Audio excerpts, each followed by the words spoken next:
Sir నమస్కారం sir. నమస్తే అండి. సార్ హీరో విజయ్ యాంటోనీ మంచి మంచి సినిమాలు తీస్తూ తెలుగులోకి రిలీజ్ చేస్తూ తెలుగు ఆడియన్స్ కూడా దగ్గరైపోయారు. రీసెంట్ టైమ్‌లో తన సినిమాలు ఇక్కడ కూడా మంచిగానే పెర్ఫార్మ్ చేశాయి.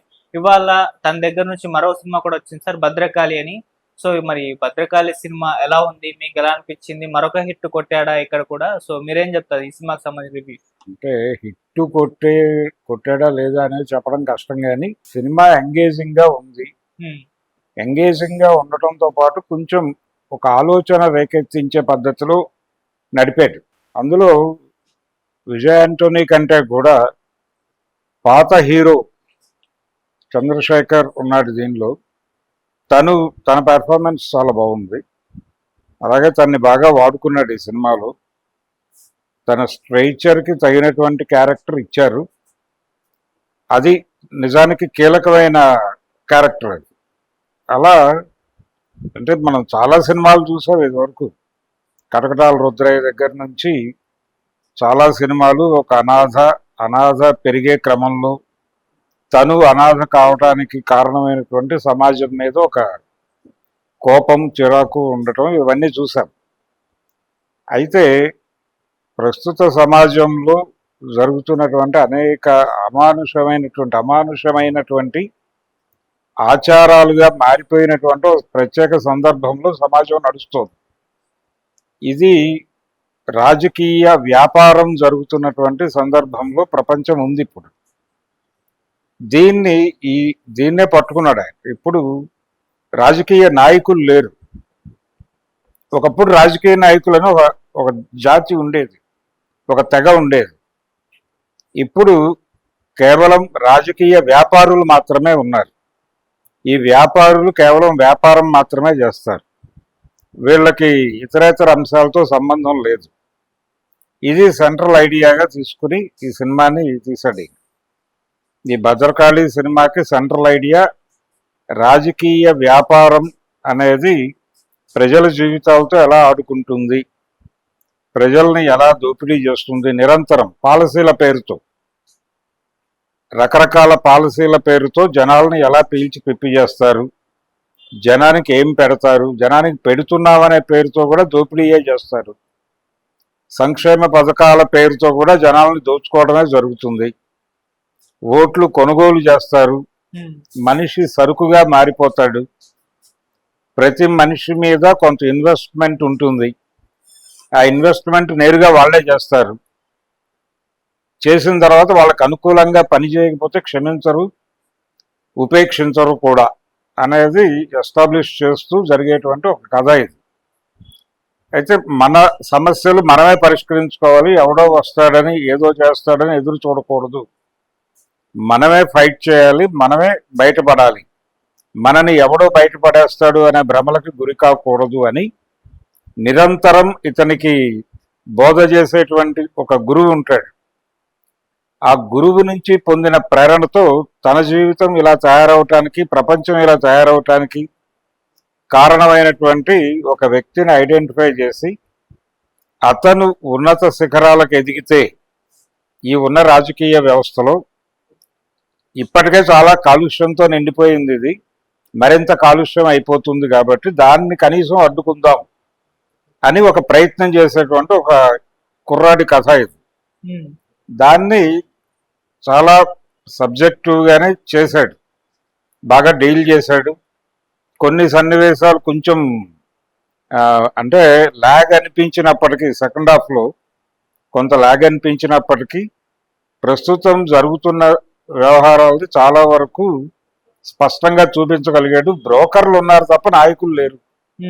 ఇప్పుడు ఉన్నటువంటి నాయకులు అందరూ కూడా మంత్రులు, ముఖ్యమంత్రులు, ప్రధానమంత్రులతో సహా అందరూ బ్రోకర్లే తప్ప ఎవరు కూడా రాజకీయాలు, సిద్ధాంతాలు ఉన్నటువంటి వాళ్ళు ఎవరూ లేరు అనేది చాలా స్పష్టంగా చెబుతూ, సిద్ధాంతము అలాగే వేదాంతము మాట్లాడే ప్రతి వాళ్ళు వాటిని తమ వ్యాపారం కోసం ఎలా వాడుతున్నారు అన్నంత వరకే తప్ప వాళ్ళు ఏదో కమిట్ అయ్యి దాన్ని జీర్ణించుకుని మాట్లాడటం లేదు అనేది కూడా చాలా బాగా నడిపాడు కథలో.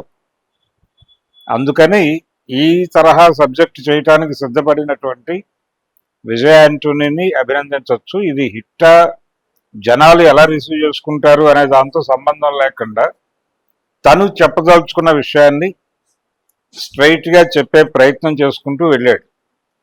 అది డైరెక్టర్ గొప్పతనం.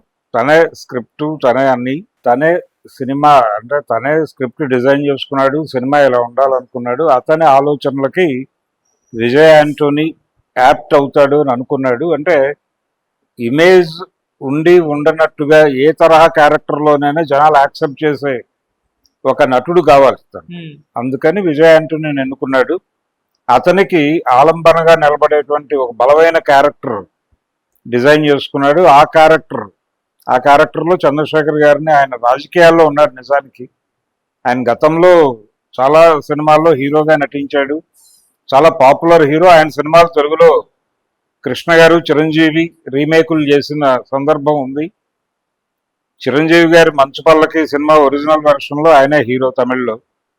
అలాగే కృష్ణ గారి కృష్ణావతారం సినిమాలో తనే హీరో తమిళ్లో.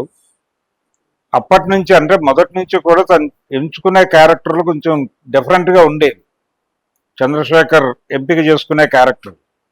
ఆ తర్వాత ఆయన సినిమా నటనకి దాదాపుగా ఫుల్ స్టాప్ పెట్టి రాజకీయాల్లోకి వెళ్ళిపోయాడు. రాజకీయాల్లోకి వెళ్ళిన తర్వాత కూడా ఆయన నటించాలనే చాలా సందర్భాల్లో మాట్లాడాడు. అతనితో ఒక క్యారెక్టర్ చేయించుకున్నారు ఈ సినిమాలో. అది చాలా బలంగా నిలబడింది సినిమాలో. తను మంచి పెర్ఫార్మరు, చాలా న్యాచురల్గా ఉంటుంది. మొదటి నుంచి ఆయన నటన చాలా న్యాచురల్గా ఉంటుంది. అది వర్కౌట్ అయింది ఈ సినిమాకి. ఇమేజ్ అంటే ఎటువంటి ఇమేజ్ మరక లేకుండా ఏ క్యారెక్టర్లోనైనా ఒదిగిపోయే నటులు కావాలి ఇతని కథకి. వాళ్ళని అందుకోసం వాళ్ళిద్దరిని ఎంపిక చేసుకున్నాడు. ఎంపిక చేసుకుని హీరోయిన్ క్యారెక్టర్ కూడా అంటే రొటీన్ గ్లామరు ఈ వ్యవహారాల్లోకి వెళ్లకుండా చెప్పదలుచుకున్న విషయాన్ని ముసుగేయకుండా స్ట్రైట్గా చెప్పుకుంటూ వెళ్ళిపోవటం అనేది ఒక ఇంట్రెస్టింగ్ వ్యవహారం. జనరల్గా మన వాళ్ళు ఏం చేస్తారంటే చెప్పదలుచుకున్న విషయాన్ని దాచి దాని చుట్టూ చాలా కమర్షియాలిటీ అనుకుని వీళ్ళు కొన్ని కృత్రిమమైనటువంటి ఎలిమెంట్స్ని ఇన్కార్పొరేట్ చేసుకుంటూ పెడతారు. అక్కడ కూడా అదే జరిగింది. కమర్షియాలిటీ పేరుతో కొంత నడిచింది అందులో, కానీ అది కూడా ఆర్గానిక్గా సబ్జెక్టుకి కమిట్ అయ్యి సబ్జెక్టుకు లోబడి నడిచినటువంటి కమర్షియల్ ఎలిమెంట్స్. అలా తను చాలా ప్రాపర్గా డిజైన్ చేసుకుంటూ వెళ్ళిన సినిమా ఇది. జనాలకి ఎలా కనెక్ట్ అవుతుంది, అది ఏ మేరకు కనెక్ట్ అవుతుంది, ఒక రకంగా పొలిటికల్ థ్రిల్లర్ అనుకోవచ్చు దీన్ని. పొలిటికల్ థ్రిల్లర్ అనే పదమే కరెక్ట్. ఈ పొలిటికల్ థ్రిల్లర్లో చాలా స్పష్టంగా రాజకీయ వ్యాపారం గురించి, రాజకీయం అనేది కేవలం వ్యాపారం తప్ప ఇంకేమీ కాదు, రాజకీయ నాయకులు కేవలం బ్రోకర్లు తప్ప మరేమీ కాదు, వీళ్ళని ఏదో అనుకుని ఆవేశపడి వాళ్ళు ఏదో చేయబోతున్నారు, మన జీవితాల్లో మార్పులు తీసుకురాబోతున్నారు లాంటి భ్రమలకు గురికాకండి. వీళ్ళందరూ వేరువేరు పార్టీల్లో కనిపించవచ్చు, కానీ వీళ్ళందరినీ నడిపించేటువంటి సూత్రం ఒకటే. తాడు ఒక దగ్గర ఉంది, వాడే నడిపిస్తాడు. అంటే తానొక చోట తాడొక చేత అని చెప్పి మనకు పాత వేదాంతపు సామెత ఉంది. ఆ వేదాంతపు సామెతని రాజకీయ వ్యాపారానికి అన్వయించి ఇదంతా కూడా మార్కెట్ చేతుల్లో ఉంటుంది, అది డ్రైవ్ చేస్తుంది. కాబట్టి వేరువేరు పార్టీల్లో ఉన్న నాయకులు వాళ్ళు భిన్నమైన ఆలోచనలతో ఉంటారు అని అనుకోనక్కర్లేదు. ఎవరైనా ఏ క్షణమైనా అమ్ముడుపోవచ్చు, అమ్ముడు పోతారు అనే కాన్షియస్నెస్తో ఉండండి. ఎవరేం చెప్పినా నమ్మకండి, వినండి, విన్న తర్వాత ఆలోచించుకోండి, ఆలోచించుకుని మీరేం చేయాలో అది చేయండి. అంతే తప్ప ఎవరో ఏదో చెప్పారని అటువైపు డ్రైవ్ అవ్వకండి అని కూడా చెప్తాడు. సినిమాలో డైలాగ్ ఉంది, నేను చెప్పినా వినకండి, నేను చెప్పింది కూడా ఆలోచించి మీరేం చేయాలో అది డిసైడ్ చేసుకోండి తప్ప నేను చెప్పింది నిజము అని మాత్రం భ్రమకి గురి కాకండి అని చాలా క్లియర్గా ఒక డైలాగ్ చెప్పిస్తాడు.